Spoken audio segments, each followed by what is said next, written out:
Os queridos irmãos e irmãs, os que nos acompanham pelos meios de comunicação, caríssima irmã Iracema, queridos colaboradores da Maternidade Mater Dei. Pensa um quadro bem bonito que você tem na sua casa, uma obra de arte, uma escultura.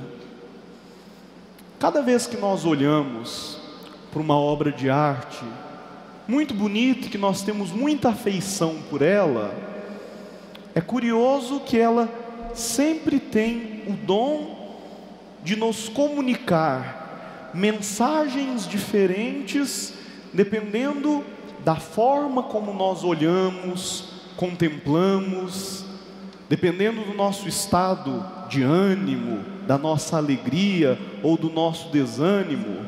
Quando eu olho para um quadro, naquele dia, aquele quadro me diz alguma coisa, aquela escultura me diz alguma coisa. Em um determinado momento eu consigo visualizar um detalhe, aquele detalhe me chama uma atenção especial. Um mês depois, dependendo da luz, dependendo do meu ânimo, dependendo da situação do meu dia, eu olho para o mesmo quadro ou para a mesma escultura, parece que eu vejo uma outra situação, consigo tirar uma outra mensagem, comunico-me com aquela obra de arte de outra forma. Seria muito bom se com a palavra de Deus nós tivéssemos também essa relação dinâmica. A cada vez que nós somos convidados a mergulhar na riqueza da Sagrada Escritura, nós também podemos viver, dependendo da forma ou do momento em que nós dialogamos com aquele texto, de retirar deste grande baú coisas novas e velhas, mensagens que dizem algo para o nosso hoje, mas que dizem algo também para a gente reconstruir elementos do nosso passado, ou para a gente repensar os projetos do nosso futuro. Por exemplo, o texto do Evangelho de hoje.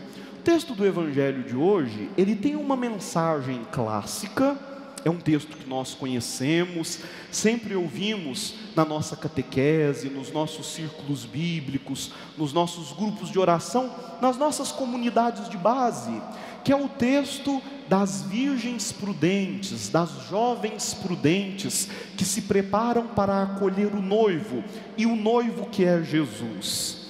É um texto que, num primeiro olhar, ele quer passar para nós uma mensagem sobre a nossa vigilância em relação ao fim dos tempos. Qual é a mensagem primeira desse texto? Jesus é o noivo e nós, a comunidade, a igreja, estamos representados pelas virgens prudentes com as suas lâmpadas, munidas do óleo. Nós não sabemos quando o noivo irá se aproximar de nós na sua vinda derradeira.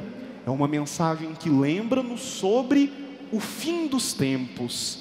Em teologia tem uma palavra comprida que chama escatologia, que é chamar a nossa atenção que, embora a gente não fale muito sobre isso, mas haverá a segunda vinda do Cristo, a sua vinda derradeira, o momento onde a nossa vida será lançada para as realidades definitivas, porque essas realidades, elas não são definitivas, são bonitas, plenas, como é bom viver, tudo que nós temos a oportunidade de vivenciar no hoje da história, agrada o coração de Deus, é lindo, mas são realidades provisórias. O que é definitivo vai acontecer a partir da segunda vinda do Cristo, quando o noivo vier. Nesse momento, a gente precisa de estar bem, com o coração preparado, com a consciência em dia, com as mãos limpas e com os pés calejados, de quem colocou-se em missão e os ouvidos atentos para aquilo que Jesus nos pede. Esse é um primeiro olhar. Só que a Bíblia, ela é como aquela obra de arte que eu posso olhar com várias luzes, luzes de vários lados, de vários jeitos, e recolher outras mensagens. E hoje eu gostaria de convidar-nos a olhar de um outro jeito para esse quadro. Porque da mesma forma como é importante eu estar atento e vigilante para me preparar para a segunda vinda do Cristo, para esse momento derradeiro que me levará às realidades definitivas da nossa existência, ora, não vamos nos esquecer que encontros com Jesus acontecem a todo momento, e nós não estaremos preparados para viver a segunda vinda do Cristo, nós não estaremos preparados para o céu, nós não estaremos preparados para a salvação, se nos encontros cotidianos com o Senhor, eu não estiver preparado para entendê-lo, ouvi-lo, vivê-lo. Então eu tenho aqui um problema. Tem muita gente com medo da segunda vinda, tem muita gente com medo do céu e do inferno, tem muita gente se preparando excessivamente para a vigília do fim dos tempos, tem muita gente pensando no capeta, no diabo, em Satanás, e despreocupado em viver um encontro bonito, amoroso, concreto, real com Cristo, hoje, nesse momento, 12h27, agora. E se eu não me encontrar com Cristo agora, Deus amado, eu não vou estar preparado para encontrar-me com o noivo, quando ele passar pela segunda vez. A segunda vinda do Cristo é consequência de quem encontrou-se com ele nas primeiras vindas que ele realiza, porque nos ama e realiza de forma tão bonita, tão efetiva, tão generosa. Então, se nós olhamos classicamente para esse texto, identificando o noivo que passará nos últimos tempos, a nossa vela acesa, a nossa vida preparada, vamos olhar para esse quadro com uma outra luz, vamos olhar para esse cenário bíblico com outro viés e refletir: Senhor, Tu passas pela minha vida, nós cremos, e eu, no hoje da minha vida, na minha história concreta, eu estou preparado para ter esse encontro?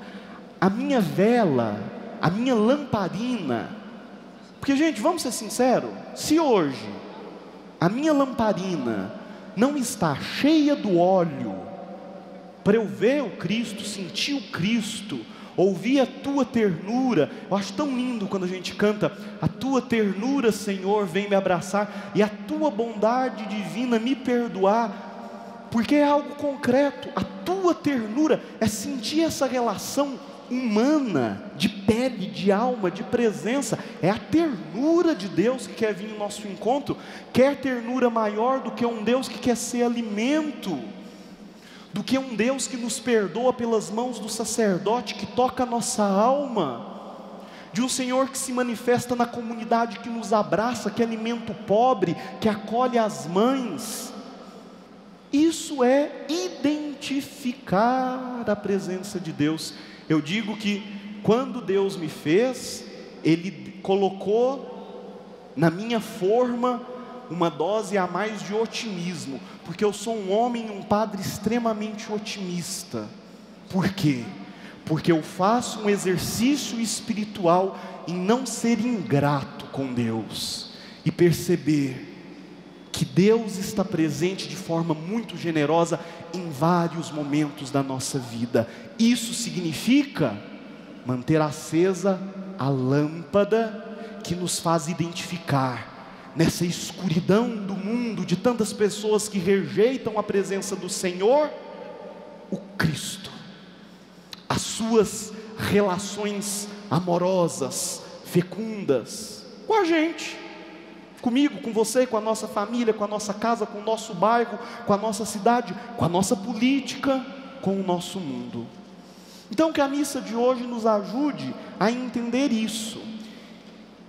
E dos muitos movimentos que a gente poderia pensar sobre o jeito da gente se encontrar com Deus, eu vou elencar um. Porque é aquele que é próprio da nossa vida, é o que nos identifica, que é a oração. Se eu não me encontro com Cristo na minha oração, e batemos nessa tecla e insistimos nessa tecla, se eu não encontro com Cristo na minha oração, quando Jesus passar na segunda vinda, então não adianta.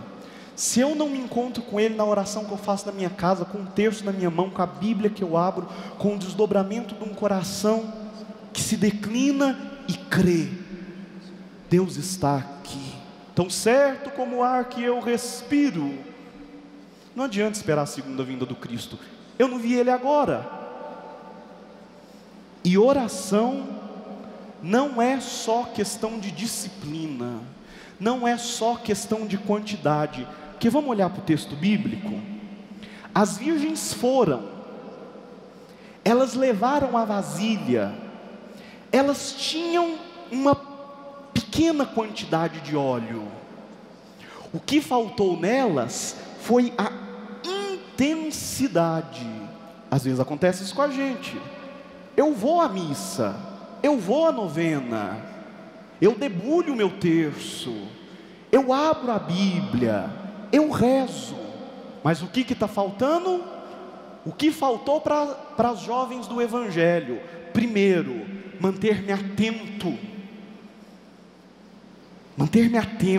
acordado, e acordado olhando o mundo, é rezar olhando o mundo, é rezar com um olho na Bíblia e o outro com o jornal aberto, rezar olhando o mundo.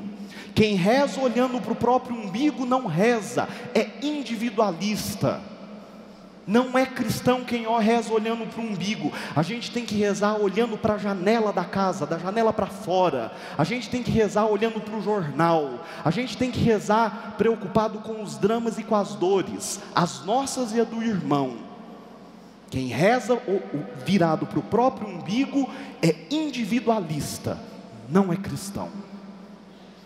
E às vezes nós temos uma grande quantidade de orações, mas falta o óleo.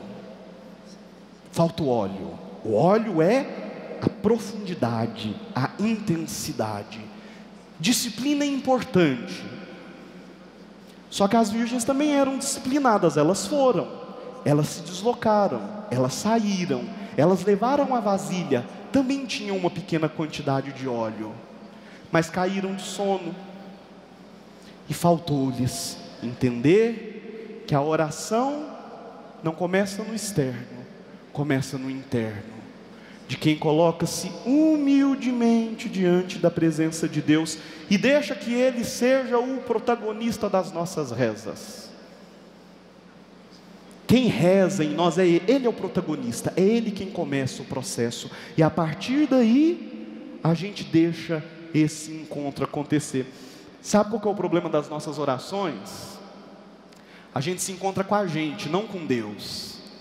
A gente se encontra com as nossas vaidades, a gente se encontra com a palavra bonita do pregador, a gente se encontra com a homilia do padre, a gente se encontra com o enfeite da igreja, a gente se encontra menos com Deus. O problema das nossas orações está aí. E quem não se encontra com Jesus nas suas primeiras vindas, não vai se encontrar com Ele quando o noivo vier. Às vezes eu quero me encontrar comigo, dizendo: Senhor, eu sou tão bom, tão santo, é a 5ª missa que eu vou hoje. Estou me encontrando com a minha vaidade, não estou me encontrando com Ele.